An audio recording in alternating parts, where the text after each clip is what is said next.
Magandang gabi po sa ating lahat, mga kapatid. Yes, the Lord is faithful to me. So, we have a very interesting topic for this tonight, for this night. Ito po ay study of ano yan? Eschatology or study of the end times. Yan. Ang pag-aaral po ng mga huling araw. Although eschatology, medyo hinaan mo nga yung Sister Mapol. Yan. Although the study of the end times is considered, mga kapatid, bilang non-essential study, non-essential sa ating pong sa ating pong salvation.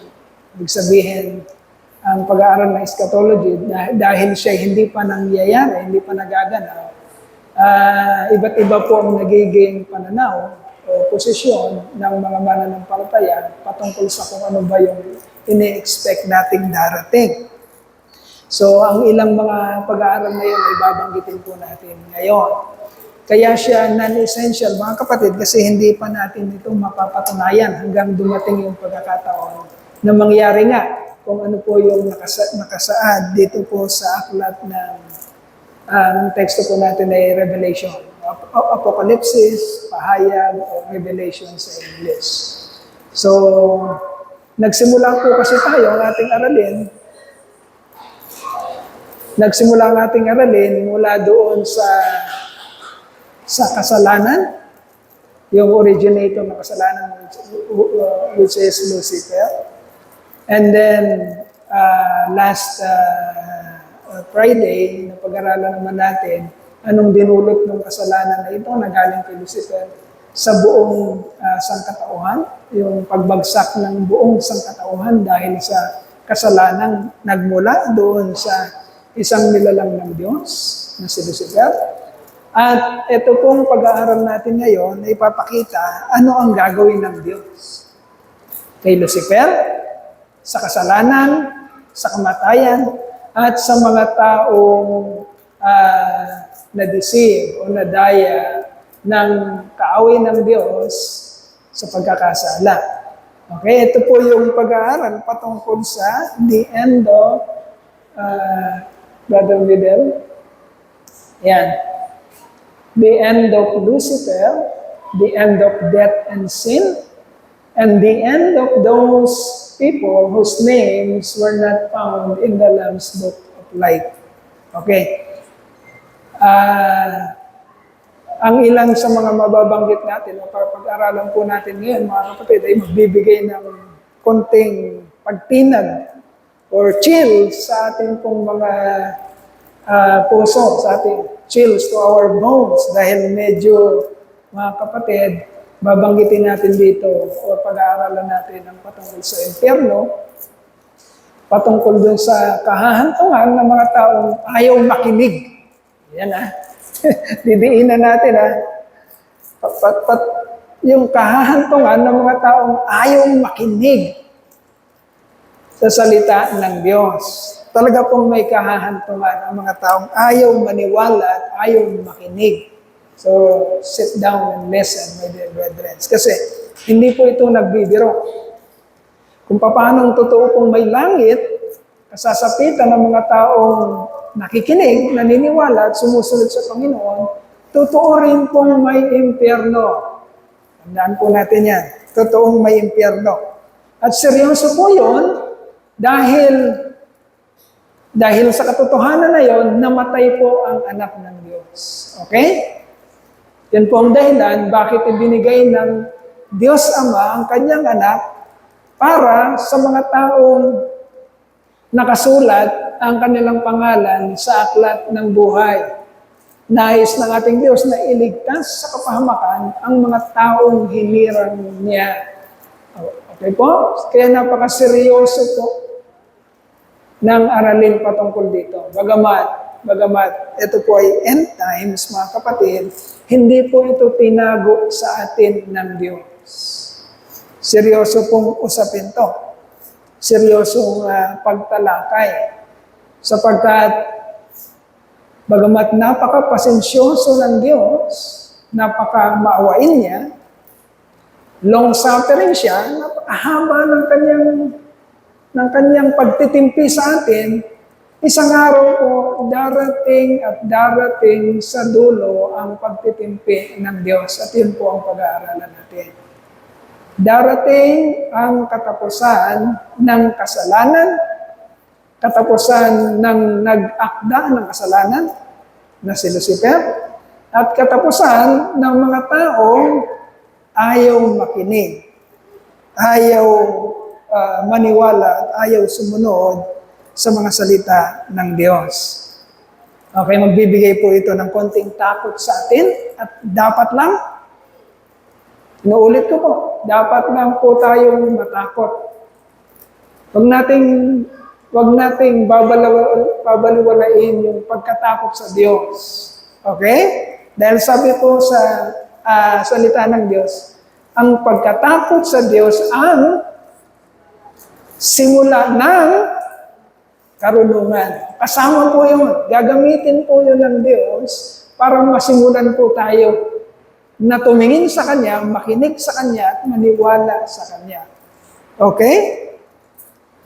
The end of Lucifer, the end of death and sin, the end of those people whose names were not written in the Lamb's book of life. We will use today, my dear brethren, the text in Revelation chapter 20, the whole chapter of 20 in the book of Revelation. Okay? Sit down and listen, my dear brethren. Pakinggan mabuti ang ating pong aaralin ngayon. Maaring hindi natin ito matatapos. Sa ngayon, maaring magbibigay tayo ng medyo lengthy na panahon para dito, para magkaroon po tayo ng idea ano po yung darating. Bagamat hindi natin, pangungunahan ko na po, hindi po makukonfirm talaga, eksakto, kung ano yung darating. Subalit meron pong mga pasinaya sa banal na kasulatan, specifically sa Book of Revelation, ano yung mga inaasahan natin. But the details, the actual, we do not know yet. Hindi po natin alam.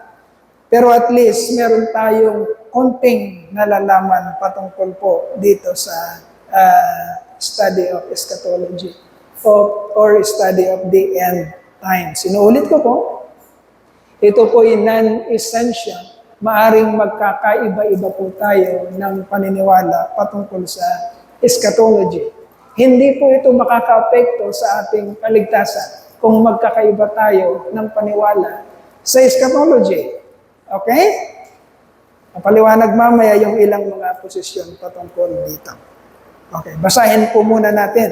Revelation chapter 20. It says, Revelation chapter 20 says, "And I saw an angel coming down out of heaven, having the key to the abyss, and holding in his hand a great chain.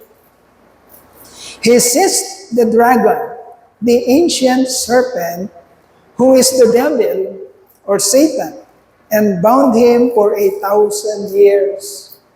He threw him into the abyss, and locked and sealed it over him, to keep him from deceiving the nations anymore, until the 1,000 years were ended. After that, he must be set free for a short time." At tingnan niyo po yung term na 1,000 years, kung ilang beses babanggitin dito po sa chapter 20 ng Book of Revelation. Nakadalawang beses na po tayong bumanggit o nasabi yung 1,000 years.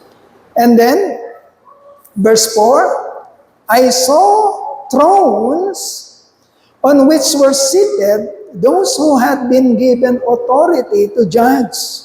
And I saw the souls of those who had been beheaded because of their testimony for Jesus and because of the word of God. They had not worshipped the beast or his image and had not received his mark on their foreheads or their hands. They came to life and reigned with Christ 1,000 years. Pangatlong beses na pong binanggit, 1,000 years. Verse 5, the rest of the dead did not come to life until the 1,000 years were ended. Pangapat na banggit na. This is the first resurrection. Verse 6, blessed and holy are those who have part in the first resurrection. The second death has no power over them. The second death has no power over them, but they will be priests of God and of Christ and will reign with Him for 1,000 years. Pangilan na? Pangilang banggit na yung 1,000 years? Panglima na. Verse 7, when the 1,000 years are over, pangilan na? Pang-anim na. Satan will be released from his prison and will go out to deceive the nations in the four corners of the earth, Gog and Magog, to gather them for battle. In number, there are like the sand on the seashore. They marched across the breadth of the earth and surrounded the camp of God's people, the city He loves. But fire came down from heaven and devoured them. And the devil who deceived them was thrown into the lake of burning sulfur, where the beast and the false prophet had been thrown. They will be tormented day and night forever and ever. Then I saw a great white throne, and Him was seated on it. Earth and sky fled from His presence, and there was no place for them. And I saw the dead, great and small, standing before the throne, and the books were opened. Another book was opened.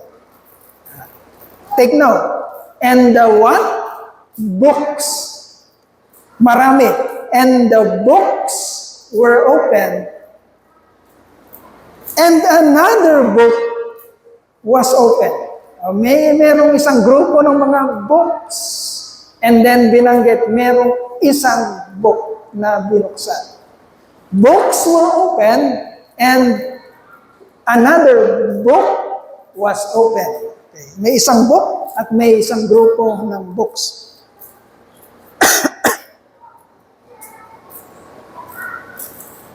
Another book was opened, which is the book of life. Ito yung sinasabi natin, Lamb's Book of Life. Isa lang yun. Pero may binabanggit na maraming books na bubuksan sa mga araw na yun. Okay. Which is the book of life. The dead were judged according to what they had done as recorded in the... Okay. Saan daw makikita yung mga recorded deeds or works ng tao? Saan daw? Sa books, sa grupo ng mga books. Hindi doon sa book. Okay? Kailangan mabusisi tayo para marami kasing doktrinang darating at maaaring iligaw ang mga isipan natin. Kaya kailangan napapag-aralan natin. They had done as recorded in the books.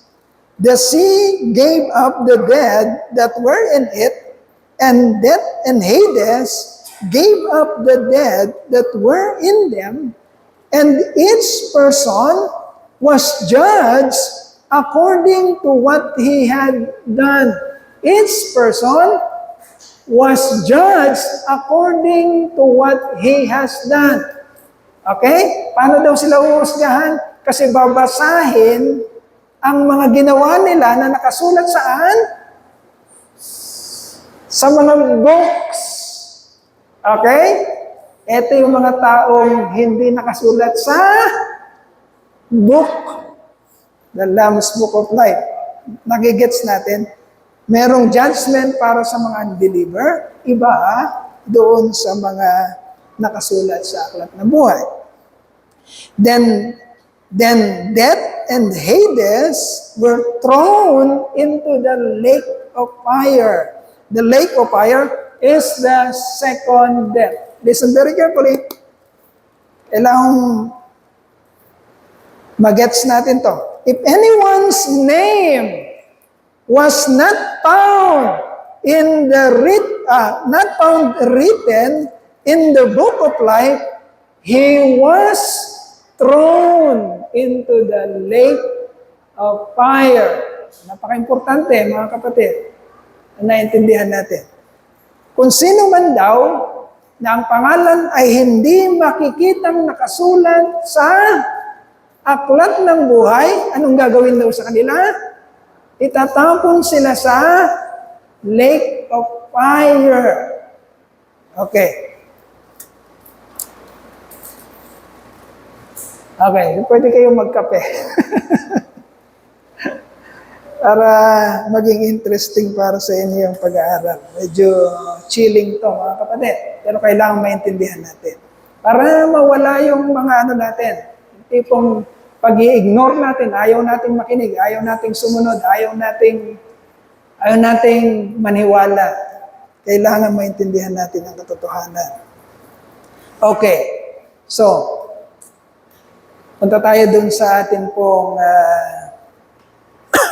discussion.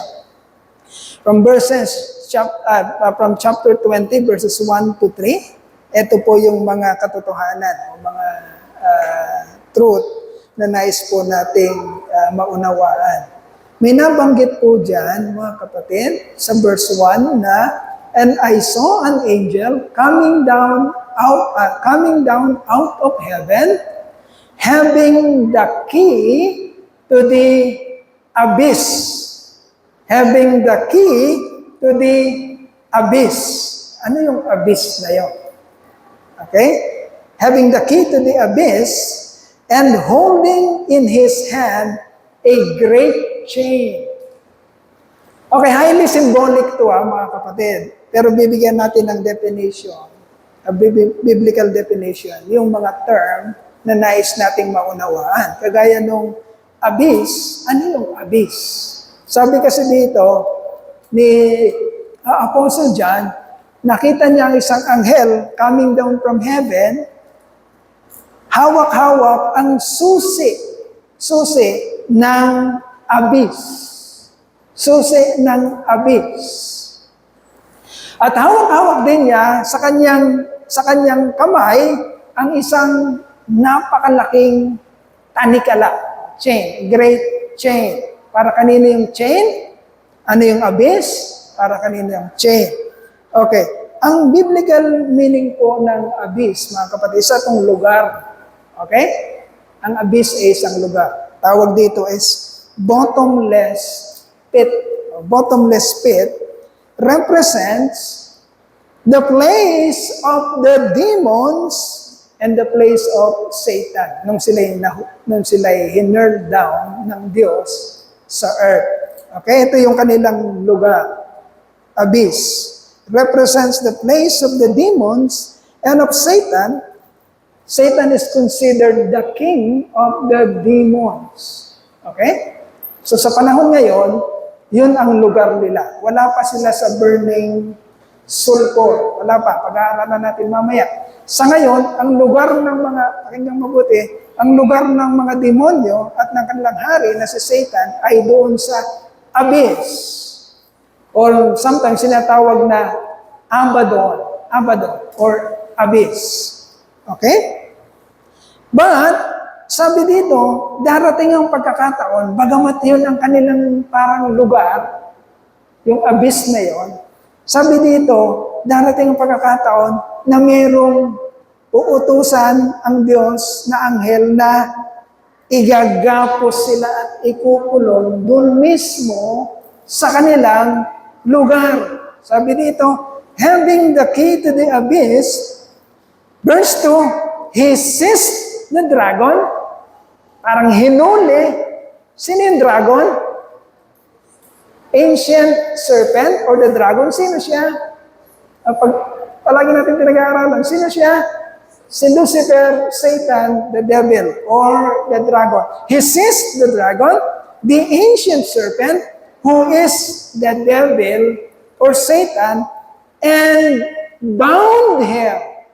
Ano ibig sabihin ng bound? Kinulong, ginapos or kinulong for how many years? Yan, 1,000 years. Okay, pag-aaralan natin maya-maya, yung 1,000 years sa Greek, ang tawag dito ay millennium. Okay? Millennium or 1,000 means 1,000. Okay? They will be locked and bound to the abyss sa kanilang sariling lugar for 1,000 years. Okay? 1,000 means millennium, means 1,000 years earthly reign of Christ with His people who were part of the, what we call, first resurrection, na mababanggit dito mamaya. Merong first resurrection, merong second resurrection. O binanggit na dito sa Revelation chapter 20, yung first resurrection. Okay? Sa millennium, magkakaroon ng first resurrection na pag-aaralan natin mamaya doon sa aklat ng 1 Thessalonians chapter 4, verses 13 to 18. Okay, isa-isahin natin. Yan. It also means that millennium also means that Satan and his demons will be locked and sealed in the abyss to keep them from deceiving the nations. Okay? Sa loob ng 1,000 taon, dahil nakagapo sila, nakalock sila sa abyss, sa sarili ng lugar, hindi sila makakapandaya. Okay? Sinabi ito sa verse 3. Sabi ng verse 3, He threw him into the abyss and locked and sealed it over him to keep Satan from deceiving the nations anymore until 1,000 years were ended. Ibig sabihin, after ng 1,000 years, kakalagan uli, i-unleash si Satan para muli makapandaya siya. After that, he must be set free, but for a very short time only. Okay? Maliit, maiksing panahon na lang ang bibigay kay Satan. After that, 1,000 years. Okay. 1,000 years is how many times mentioned? Okay, 6 times mentioned in the chapter 20 of Revelation. Mga kapatid, pagka isang bagay paulit-ulit na binabanggit, kahit tayo, pag meron tayong paulit-ulit na binabanggit, ang ibig sabihin, importante ito. Okay? Klaro ito, importante. Kailangan na intindihan natin kasi importante. Pinapaulit-ulit sa atin. Only in Revelation chapter 20, it has been mentioned 6 times. Okay? But different eschatological view of 1,000 years of millennium, mga kapatid, ay kumakalat ngayon. Iba-iba ng paniniwala, iba-iba ng posisyon. Ano ba ibig sabihin ng millennium na ito? Kahit maraming naniniwala dito, pero ang paniniwala nila ay magkakaiba. Okay, your pastor, sasabihin ko na, yung pastor niya. Kanina, binanggit natin ang eschatology is non-essential. Pwede tayong magkakaiba-iba dito patungkol sa eschatology. But your pastor believes, mga kapatid, in the position of pre-millennialism. Papaliwanag natin isa-isa. Okay? So tatlo ang posisyon na actually meron pang iba, pero yung mas nakararami ay pumuposisyon sa tatlong paniniwala patungkol dito sa millennium or 1,000 years reign of Christ.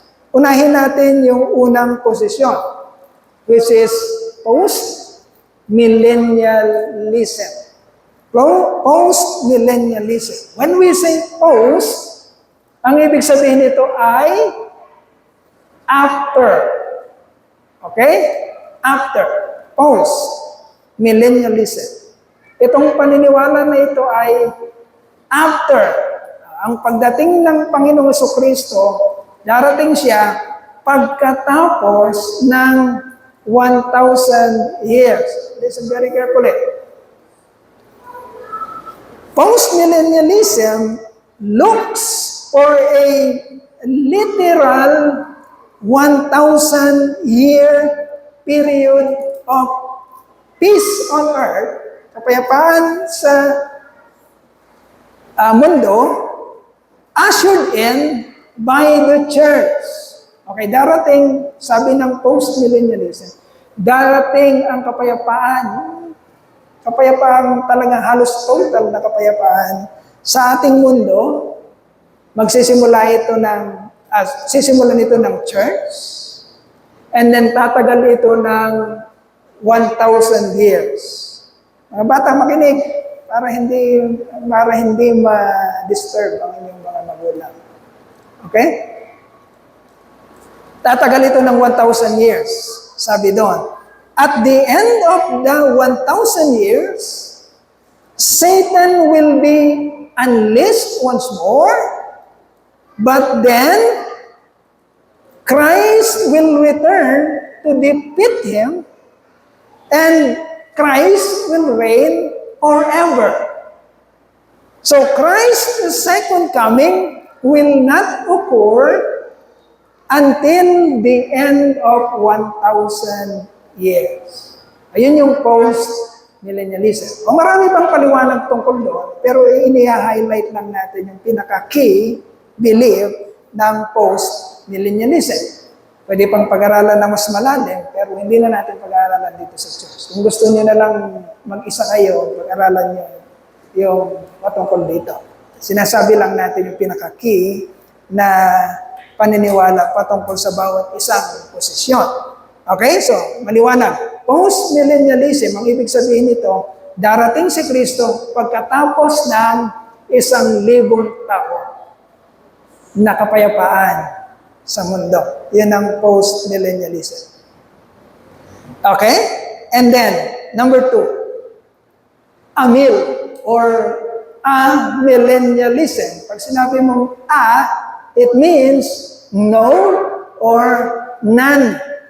Ibig sabihin, walang literal na 1,000 years. Yun ang ibig sabihin ng amillennialism.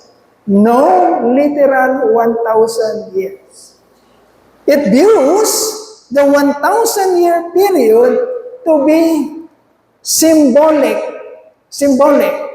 of the time between Christ's ascension and His return. Ang paniniwala ng Amil is nagsimula ang 1,000 years nung umakyat sa langit si Jesus Christ. Nagsimula na yung day 1 ng 1,000 years, but it is symbolic. And then matatapos yung 1,000 years na yan, which is symbolic, sa muling pagparito or the second coming of Jesus Christ. Okay? So walang literal na 1,000. Ang sinasabing millennium sa Amil is simbolismo na may mahabang panahon na gap between the ascension of Jesus Christ and the second coming of Jesus Christ. Ang kanyang pagbalik sa Ama at ang kanyang muling pagparito sa pangalawang pagkakataon. Yung gap na yon, yun ang sinasabi ng Amil or amillennialism. So this millennium or 1,000 years is not literal but symbolic. Thus, it is another way of referring to the church age where Christ is reigning in the hearts of the believers. Okay, kaya symbolic siya.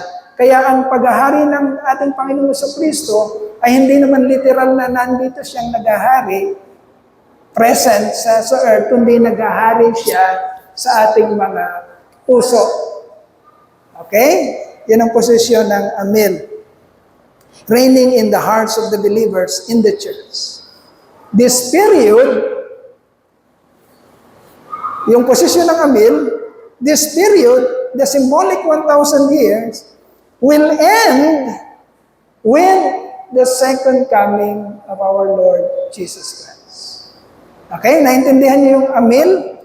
Yan yung Amil. Magtatapos yung symbolic na 1,000 years ng Amil, not literal 1,000, kasi kung bibilangin natin ngayon, sa posisyon ng Amil, nagsimula ang kanilang day 1 sa ascension ni Jesus Christ. Okay? Kung si Jesus Christ ay namatay sa kanyang edad na 33 anyos, mga kapatid, so, nagsisimula ang bilang natin sa AD 33, papunta sa panahon natin ngayon na 2026. So, ano na tayo? Ang Amil, ang posisyon na Amil, ay tumatakbo na ang kanilang symbolic 1,000 years na 1,900 something years na ang nagdaan. Okay? Yan ang posisyon na, symbolic. So lumagpas na yung kanilang 1,000 years. Kasi symbolic para sa kanila ang 1,000 year period. Okay. Yun ang Amil. Yun din yung post-mill kanina. And then yung pangatlo, ito yung pre-millennialism. Pag sinabing pre, ang ibig sabihin nun, before. Pakinggan mabuti, pag pre, before. Pag sinabi natin before, ang posisyon ng premillennialism, darating ang Panginoon bago magsimula ang milenyo. Okay? Premillennialism understands the 100 years as a literal time period. Literal time period. But holds that Christ's second coming initiates His 1,000-year reign. And that this reign occurs before the final removal of Satan. Okay. Mga kapatid, ang premillennialism is darating muna ang Panginoong Jesucristo. Okay? Pagdating ng Panginoong Jesucristo, magsisimula na ang bilang from day 1 to 1,000 years. Okay? And then papakawalan, after that 1,000 years, papakawalan si Satan muli sa pagkagapos niya. And then doon sa panahon na yon, wawakasan na ng Panginoon ang paghahari ng kasalanan, kamatayan, at ni Satanas sa sanlibutan. Yun ang pre-millennialism. Naiintindihan ba? May mga tanong ba muna bago tayo umusad? Naiintindihan na natin? Ano ibig sabihin ng post-millennialism? Yung kanilang key belief. Sabing post, after, ibig sabihin, matatapos muna yung 1,000 years bago dumating si Jesus Christ. Pag sinabing amillennialism, ibig sabihin, walang literal na 1,000 years. Wala. Etong nangyayari sa atin ngayon is symbolic na 1,000 years. Nagsimula na tayo, nandito na tayo sa 1,000 years dahil sa amillennialism ay nagsimula ang 1,000 years mula nung umakyat sa langit si Jesus Christ. At magtatapos yung symbolic 1,000 years na yan kapag dumating na muli si Jesus Christ. Ibig sabihin mga kapatid, sa posisyon ng Amil, nandito na tayo sa millennium. Nandito na tayo sa millennium. Yun yung posisyon ng amillennialism. Ngayon yung premillennialism, mga kapatid, ito ay before magsimula ang 1,000 years, darating muna si Jesus Christ. Okay, yun yung posisyon ni Pastor Doy. Hindi ko na ipapaliwanag mabuti. Pwede kayong mag-aral ng inyong sarili patungkol dito. Okay, yun yung verse 1 to 3. And then, verse 4 to 6, sabi ng verse 4 to 6, I saw thrones on which were seated those who had been given authority to judge. And I saw the souls of those who had been beheaded because of their testimony for Jesus and because of the Word of God. Sabi ni Apostle John, nakita niya ang mga taong o mga kaluluwa ng mga taong pinugutan ng ulo dahil sa kanilang pagtitestify patungkol sa ating Panginoong Jesucristo. Okay? Ito yung mga taong nagbabalita ng salita ng Diyos. Nagkaroon ng cause ang kanilang pagbabalita ng salita ng Diyos hanggang sa pugutan sila ng ulo. Okay? Nakakahiya yun. Pakinggan natin mabuti. Nakakahiya yun sa panahon natin. Nakakahiya tayo kung meron pala na mga tao na binigay ang kanilang buhay, pinugutan ng mga ulo dahil sa pagtatanggol sa mabuting balita, pagtatanggol sa Panginoong Jesucristo, pagtatanggol sa salita ng Diyos. May mga taong ganon, samantalang tayo, ano ang ginagawa natin? Ayan. Tayo, ang tawag doon, ini-spoon feeding na tayo. Hindi na tayo mismo yung kumakain sa sarili natin. Hinihintay natin isubo sa atin ang katotohanan. Ayaw pa nating makinig. Ayaw pa. Ini-ignore pa natin. Ayaw pa nating unawain. Samantalang piniprepare na sa atin ang katotohanan. Nakakahiya sa mga taong pinugutan ng ulo para sa pagkaunawa at pagbabalita ng salita ng Diyos. Yun ang sinasabi sa verse 4. They had not worshipped the beast or his image and had not received his mark on their foreheads or their hands. They came to life and reigned with Christ 1,000 years.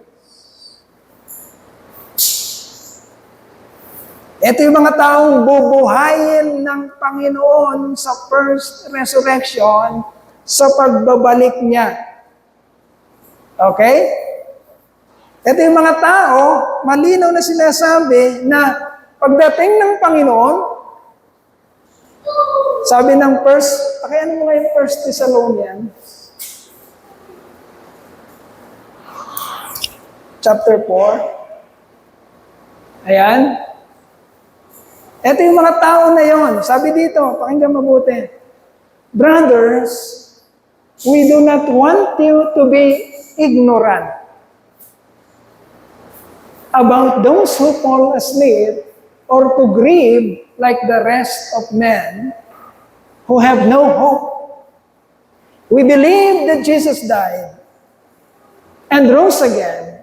And so we believe that God will bring with Jesus those who have fallen asleep with Him. According to the Lord's own word, sabi diyan, sa bibig mismo ng Panginoong Jesucristo, narinig itong katotohanan na ito. Yan ang ibig sabihin ng binasa natin. according to the Lord's own word. We tell you that we who are still alive, who are left till the coming of the Lord, will certainly not precede those who have fallen asleep. Okay. Makinig mga kapatid. Merong mga mananampalataya, maraming mananampalataya kay Kristo. Pero merong mga mananampalataya na nauna nang namatay kaysa sa atin. Imagine that. Imagine this. 2,000 years na ang pananampalatayang Kristyanismo. Okay? 2,000 years na. So, ibig sabihin, marami nang namatay na sumasampalataya sa Panginoong Jesucristo. Amen? Kasama dyan yung mga mahal natin sa buhay. Kasama dyan sila Pastor Kaloy, sino pang sila Pastor Sani, o sino mang namatay na kapamilya natin na sumasampalataya sa Panginoon.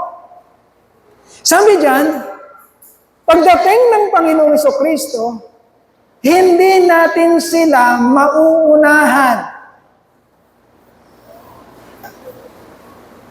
According to the Lord's own word, we tell you that we who are still alive, who are left till the coming of the Lord, will certainly not precede those who have fallen asleep. Hindi natin mauunahan sila. Bubuhayin silang muli. Verse 16. Verse 16. For the Lord Himself will come down from heaven with a loud command, with the voice of the archangel, and with the trumpet call of God, and the dead in Christ will rise first. Hindi natin mauunahan yung mga namatay na kay Kristo. Sila muna, uunahin sila munang buhayin ng Panginoon. The dead in Christ will rise first. And then, 17, after that, pagkatapos nila, we who are still alive and are left will be caught up together with them in the clouds to meet the Lord in the air. And so we will be with the Lord forever. Mga kapatid, yun yung sinasabi dito sa verse 4 na I saw the souls of those who have been beheaded because of their testimony for Jesus and because of the word of God. They had not worshipped the beast or his image and had not received his mark on their foreheads or their hands. They came to life. They had been resurrected. They came to life and reigned with Christ 1,000 years.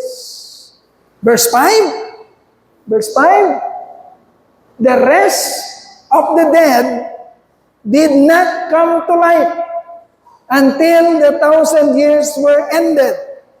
This is the first resurrection. Sabi ng Revelation. This is the first resurrection. Pagdating ng Panginoon, sino lang muna ang mabubuhay para makasama niya for His 1,000-year reign? Sino lamang daw? Ang mga namatay kay Kristo. Yung mga taong hindi naman sumasampalataya, anong mangyayari sa kanila? The rest of the dead did not come to life. Hindi sila nabuhay. Ang mga mabubuhay lang muna sa first resurrection ay ang mga namatay kay Kristo. Yung iba, nananatili silang patay. Kailan sila bubuhayin? Yung mga nanatiling patay? Pagkatapos ng 1,000 years. Tsaka palang mabubuhay. Okay? Although this is symbolic, mga kapatid, hindi talaga natin alam pa. Kung this is really the actual happenings. But I believe I believe at nai-imagine ko na ganito. So pagdating ng Panginoon, there will be a literal 1,000 years at makikita natin kung totoong nasa Panginoon yung mga unang namatay na nagpo-profess na sila ay nasa Panginoon. Okay? Malalaman natin na mabubuhay kasi sila. Kung hindi talaga sila sa Panginoon, kailan sila mabubuhay? Pagkatapos pa ng 1,000 years. So mag-i-enjoy yung mga talagang kay Kristo sa piling ng Panginoon, sa paghahari niya dito sa sanlibutan ng 1,000 years. Okay? And then, verse 6, Blessed and holy are those who have part in the first resurrection. Napaka-mapalad ng mga taong makakasama. Both the dead in Christ and alive in Christ, magiging magkasama sila. Okay? Magkakaroon ng fellowship. The dead in Christ and those who are left until the coming of the Lord, yung mga buhay pa, magkakasama for 1,000 years. Imagine that. 1,000 years, hindi ka mamamatay. May fellowship na 1,000 years. Okay? Iyon ang posisyon ng pre-millennialism. Okay? My dear brethren, blessed and holy are those who have part in the first resurrection. The second death has no power over them. Mamamatay pa ba sila? Kung binuhay na ang ating mga minamahal sa buhay na kay Kristo at makakasama natin for 1,000 years, ang tanong, mamamatay pa ba sila uli? Hindi na. Sabi dito, death has no power over them. Hindi na sila mamamatay. But they will be priests of God and of Christ. And they will reign with Him for 1,000 years. Ang binabanggit na 1,000 years dito sa lupa. Dito sa lupa. Iba pa yung eternal life, everlasting life, sa abode ng Diyos, sa kalangitan. Yun ang ibig sabihin nun. Okay? Sabi diyan, ano yung pagkakakilanlan ng mga mare-resurrect? They will not worship the beast. Ano ibig sabihin ng they will not worship the beast? Mga kapatid, especially young people, ano ibig sabihin na hindi ka sumasamba sa kaaway? Huwag mong sabihin na, hindi sumasamba sa kaaway. Nandito nga ako sa Truth and Life Christian Church every Sunday, every Friday prayer meeting. Sa mga fellowship, nandito nga ako Sumasamba nga ako kay Jesus mismo Kaya hindi ako sumasamba kay Satan. It is not a guarantee. Ano ibig sabihin ng hindi ka sumasamba sa beast? Ibig sabihin, hindi ka pumapaloob sa sistema ng kaaway. Yan ang ibig sabihin, laging ina-admonish natin. Saan mo ginugugol ang buhay mo, kapatid? Huwag mo sabihin, meron po akong 1 oras pag Sunday. Meron po akong, anong oras ba nagsisimula ang worship? 8 hanggang 10. Pastor, meron akong 2 hours pag Sunday sa church, worship service. Pastor, meron akong mula 6 hanggang 8. Meron akong 2 hours pagka Friday sa theology class. Pastor, may oras ako sa Panginoon. Okay. Pero gaano karaming oras ang ginugugol mo sa sanlibutan? Nakapaloob ka ba sa sistema ng sanlibutan? O talagang ikaw ay nakapaloob sa sistema ng ating Diyos? Sino talaga ang nagmamanipulate ng panahon mo, kapatid? Ang Espiritu ba ng Diyos o ang Espiritu ba ng kaaway ng Diyos? Assess yourself.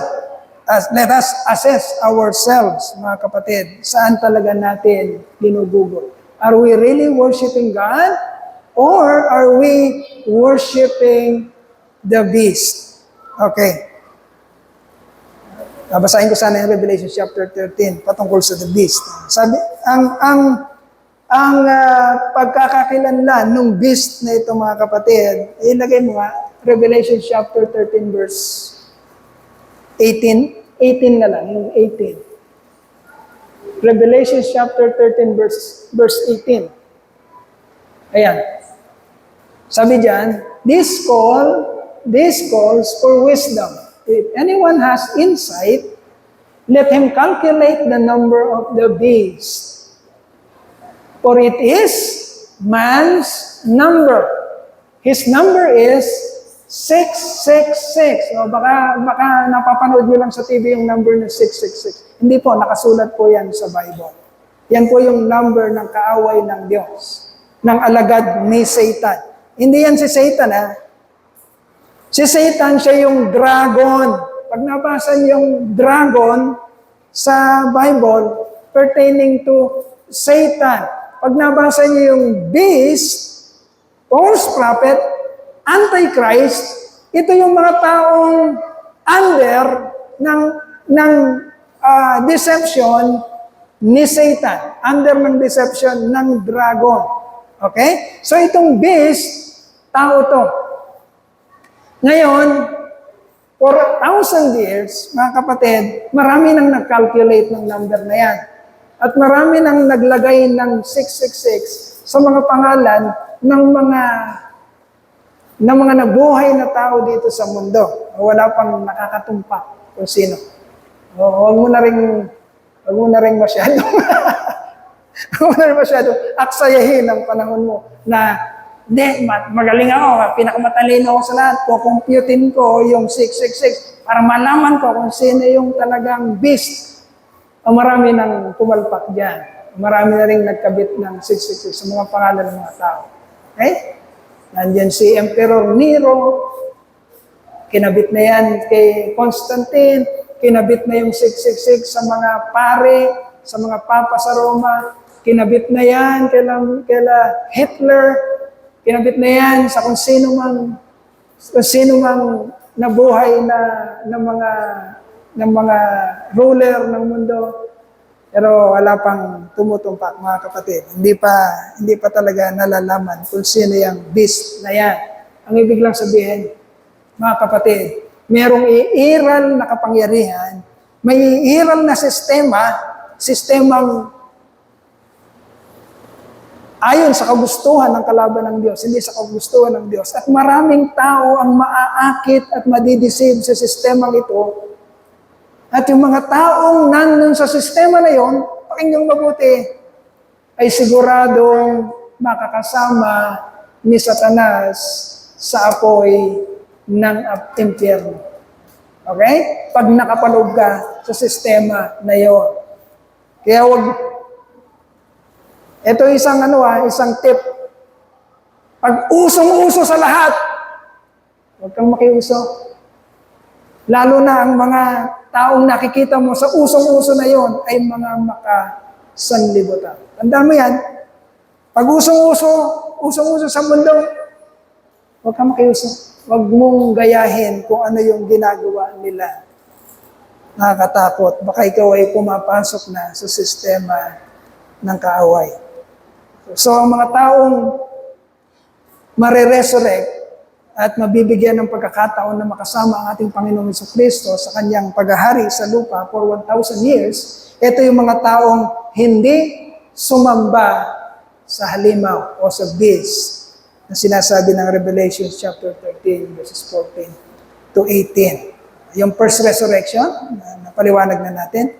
And then yung second death na sinasabi dito, pangalawang kamatayan, ito yung kamatayang spiritual, or it is the everlasting separation from God. Kapatid, kapag inabot ka ng pagbabalik ng Panginoon na hindi ka naniniwala sa Kanya, na tinatanggihan mo siya, na ini-ignore mo siya, na nandun ka sa sistema ng kaaway, yun ang sinasabing pasensyahan. Pasensyahan. Wala kang magiging pag-asa. Ang pag-asa mo ay yung mahabang pasensyang ibinigay na ng Diyos sa sanlibutan. Yun lang ang pag-asa mo. Napakahabang pagpapasensya, napakahabang kaawaan, napakahabang pagbibigay ng pagkakataon, yun lang ang pag-asa mo. Pagka isinantabi mo lahat ng pagkakataon na yun at dumating ang Panginoon, anong sinasabi ng banal na kasulatan patungkol sa kanyang pagdating? Darating siya na parang isang magnanakaw. Hindi siya hindi siya magsasabi, parating na ako pagagalingan nyo, maghanda kayo, darating na ako bukas. Walang ganoon, mga kapatid. Mahaba na ang binigay niyang pasensya. Mahaba na ang binigay niyang palugit. Mga kapatid, kailangan tumatalima tayo. Tumatalima tayo sa kung ano ang kanyang kalooban. Or else, makakasama tayo dun sa mga taong magkakaroon ng second death. Pangalawang kamatayan, which is the everlasting separation from God. Okay, oras na. And then, sa verse 7 to 9, sabi dyan, when the 1,000 years are over, Satan will be released from his prison. When the 1,000 years was over. When the 1,000 years are over, Satan will be released from his prison. So Satan will be set free, but for a very short time only. Okay? Hindi tatagal. Di ba, ginapos na siya at hindi siya pinabayaang mang-deceive or hindi siya pinabayaang mandaya sa loob ng mahabang panahon, 1,000 years. Pagkayari ng mahabang panahon na yun, 1,000 years, muli siyang papakawalan at bibigyan ng pagkakataon. Okay? Pero maikling panahon lang ang ibinigay sa kanya. Pero sabi diyan, he will go out to deceive the nations in the four corners of the earth, Gog and Magog, to gather them for battle. In number, they are like the sand on the seashore. Okay, mga kapatid. Nung pinakawalan si Satan, after that 1,000 years, double time ang gagawin niya. Mandaraya sila at makakapandaya sila ng napakaraming taong muli. Sabi diyan, they gather them for battle, para kalabanin ang Diyos. Ang bilang nila, sabi diyan, in number, ang bilang nila, they are like sand on the seashore. Ibig sabihin, napakarami ang malilikom ni Satan na gusto talagang makipaggera sa Diyos. Marami. For a very short time, makakakuha siya ng maraming lalaban sa Diyos at susugod sila sa Diyos. So verse 9, they march across the breadth of the earth and surrounded the camp of God's people, the city He loves. Anong city to? Anong city yung sinasabing the city that God loves? Jerusalem City. Kaya nga meron tayong new earth, new heaven, new Jerusalem. Okay? Na sinasabi ang Biblia. The city he loves. But fire came down from heaven and devoured them. Kahit nakakatakot ang bilang nila, kahit napakarami nila mga kapatid, hindi tatagal ang laban. Dito ipapakita ng Panginoon na we are no match. Wala tayong kalaban-laban kapag ang kalaban natin ay Diyos. Okay? Kahit na napakarami nila, sabi diyan, fire came down from heaven and instantly devoured them. Kakainin lang sila na parang in an instant, sa isang iglap, uubusin ng Diyos ang kanyang mga kalaban. So yun yung sinasabing wakas ni Satan at ng mga taong nadaya niya. Verse 10, and the devil who deceived them was thrown into the lake of burning sulfur, where the beast and the false prophet had been thrown. They will be tormented day and night forever and ever. Okay. So, anong pinakita dito, mga kapatid? The final judgment of Satan, the devil. Tingnan niyo yung sequence, mga kapatid. Sequence.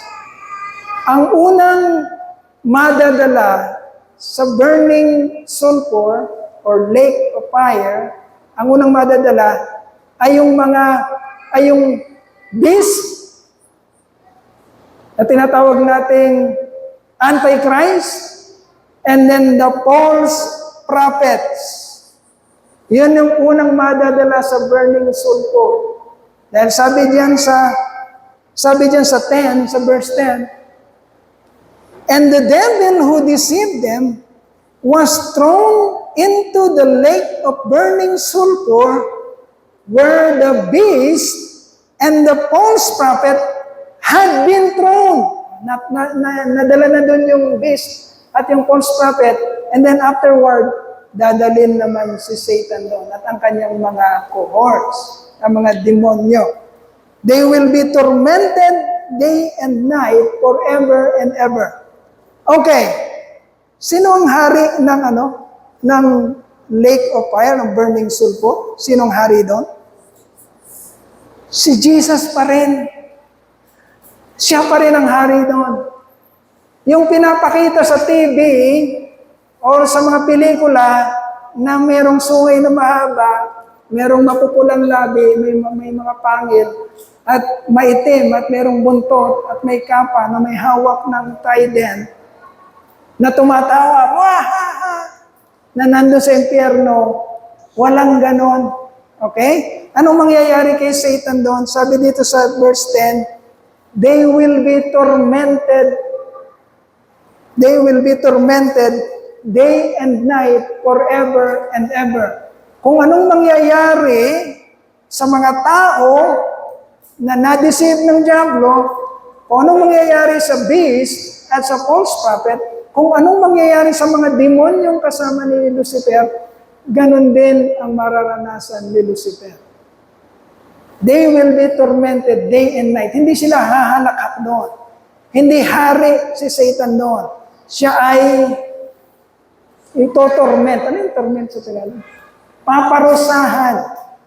Araw at gabi, walang hinto, everlasting. Kung paano ang mga nasa Diyos ay merong kaligayahan, everlasting, ang mga wala sa Diyos ay magkakaroon ng it will be tormented or parurusahan, everlasting.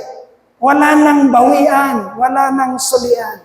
Mag-isip-isip, mga kapatid. Kawaan niyo ang inyong mga sarili, kawaan niyo ang inyong mga pamilya, kawaan niyo ang inyong mga anak. Kaya ngayon pa lang, ipaunawaan niyo sa kanila ang kasasapitan ng mga taong ayaw makinig sa Diyos, na masyadong mayabang, akala magaling. Akala kaya niya ang kanyang sarili. Sabihan niyo sila. Seryoso ang impyerno. Namatay ang Panginoong Kristo para maialis ka lang sa impyerno. Kaya seryosohin natin ang salita ng Diyos. Now, paliwanag natin yung mga terms na ginagamit dito. Sabi kasi dito, merong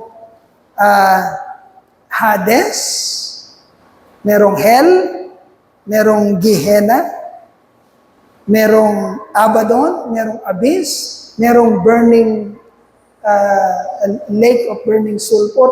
Ano ba to? Magkakaibang lugar ba to o iisa lang sila? Okay, paliwanag natin. Yung sinasabi ditong lake of fire or lake of burning sulfur, mga kapatid, ito yung ultimate judgment or final judgment ni Satan, ng kanyang mga demonyo, ng beast, ng false prophets, ng Antichrist, at ng mga taong kumampi sa diablo. Yun yung final destination or final judgment. Pag nakita niyo yung lake of fire, ito na yung final judgment. Dito na yung dadalhin ang lahat-lahat ng kalaban ng Diyos. Pag nakita niyo naman yung salitang Hades, or Gehenna, or Hell, or minsan Tartarus, yung mga pangalang ganon, ang ibig sabihin nun, doon yung temporary judgment or holding place nila. Kasi pinanggit dito, mga kapatid, sa verse 13, nakita mo yung verse 13, verse 13, sabi diyan, the sea gave up the dead that were in it, and Hades and death and Hades gave up the dead that were in them. And each person was judged according to what he had done. Then death and Hades were thrown into the lake of fire. Yung temporary na lugar kung saan nandun yung mga kaaway ng Diyos ay dadalhin din mismo dun sa final judgment or final destination ng mga kaaway ng Diyos. Kaya yung Hell, Hades, Gehenna, death, yung isang lugar yon, ito yung lugar kung saan sa ngayon nandun yung mga kalaban ng Diyos. Okay, yung kanina naman binanggit natin yung abyss or Abaddon, ito naman yung underworld kung saan yung lugar ng mga demonyo. Hindi rin silang hari doon. Yun lang yung temporary na lugar nila. Okay? Na pinagtapunan sa kanila ng Diyos, pero hindi sila ang hari doon. Ang hari ng lahat ay ang ating Panginoong Hesukristo. Okay, lastly, verses 12 and 15. Lastly, verses 12 and 15 says, and I saw the dead, great and small, standing before the throne, and books were opened.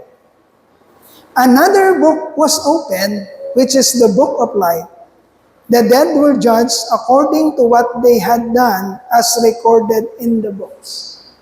Okay mga kapatid, minsan pinagtatalunan yung book of life. Sabi doon, sabi ng pagtatalo, hindi.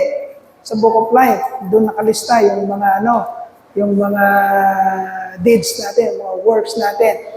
Kasi sabi ng Bible, huhusgahan tayo sa kung ano ang ating mga ginawa dito sa lupa.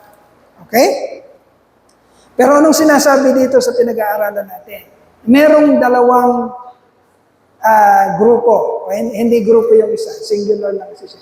May dalawang pinapatungkulan sa books. Okay? Yung isa, books. Ibig sabihin, maraming aklat yun. Books. And then yung isa naman, ang sabi lang, book. Parehong binuksan dito sa verse 12, parehong binuksan yung mga books na yon. Yung grupo, tsaka yung nag-iisang book sa huling araw.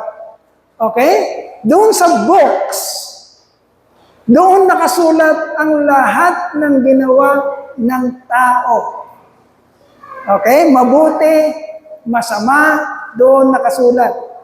Doon sila huhusgahan kung paano nakita ang kanilang buhay dito sa lupa. And automatically, makikita doon sa books na binuksan kung gaano kasama ang sanlibutan. Doon sa books. Okay?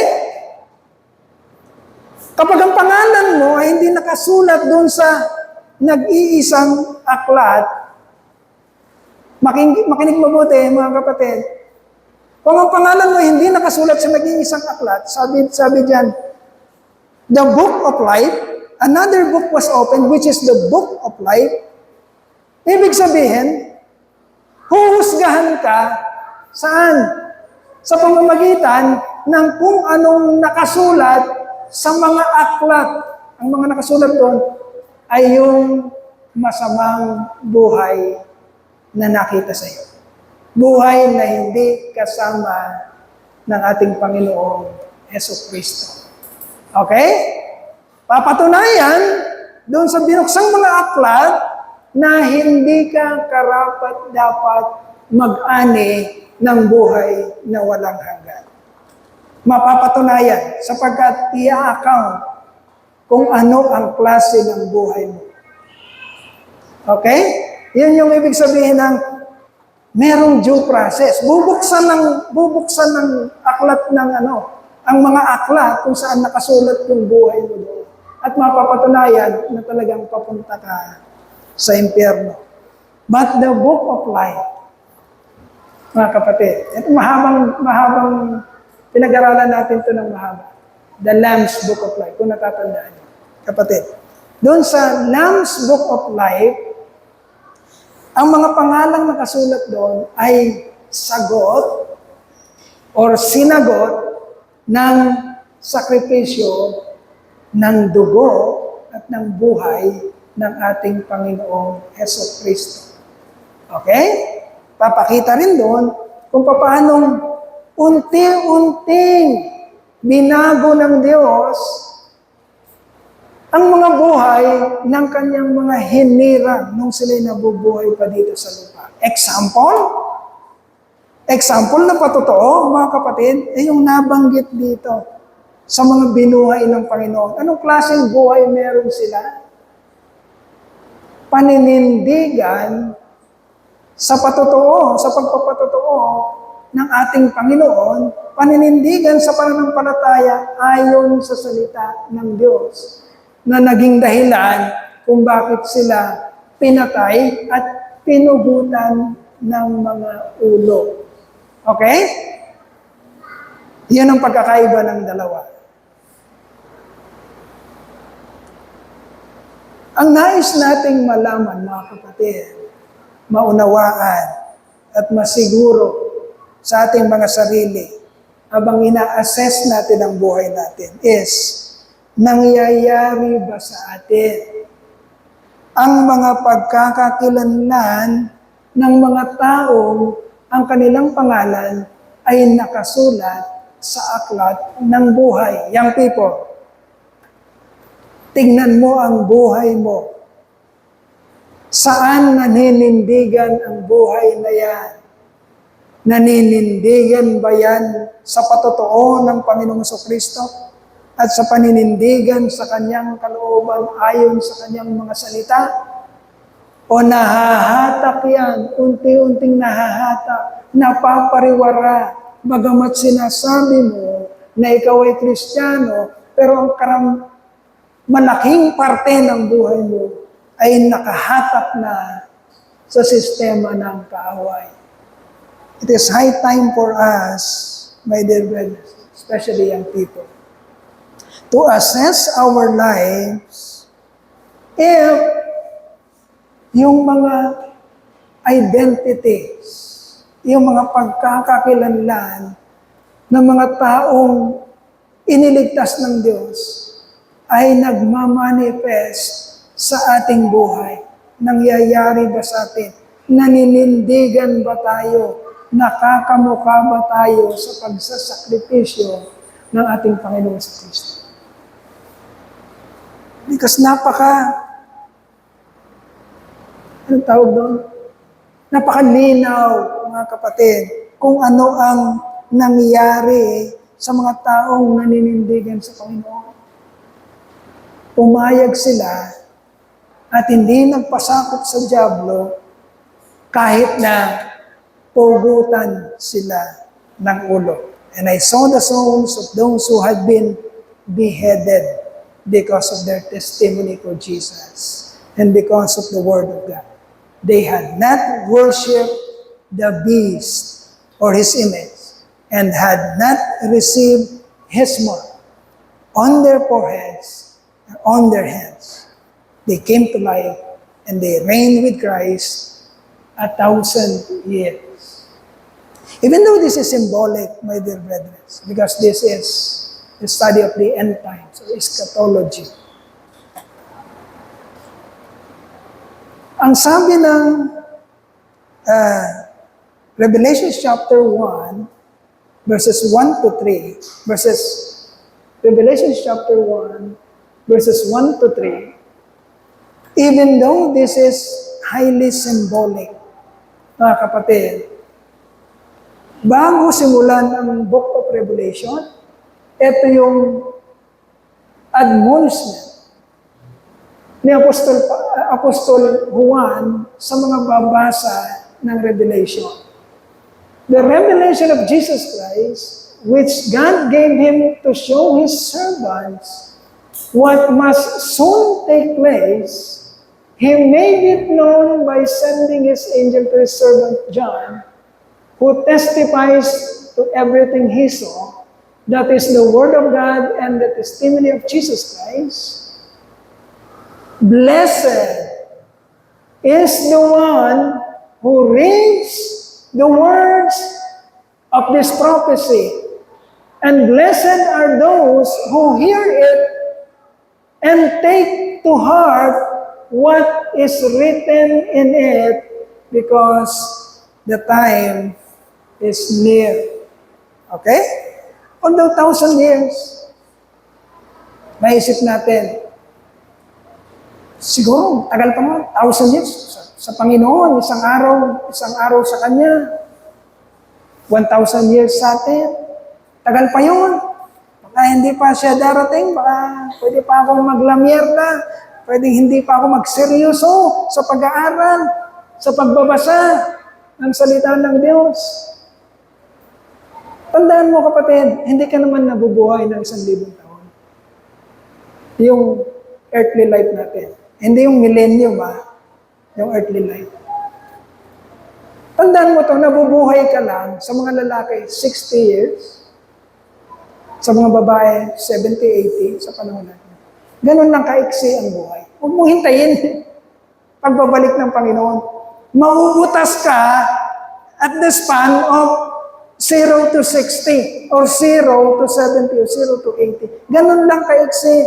Kaya sinasabi dito, the time is near. Hindi ka maghihintay ng 1,000 taon para mangyari ito. Dahil ang buhay mo, kapatid, ay hanggang 60, 70, 80 years lang. Kaya sinasabi diyan, that really, the time is near. Kasi anytime, mamamatay ka, mamamatay si pastor, mamamatay tayong lahat. Anytime. Kaya mabilis lang ang buhay ng tao.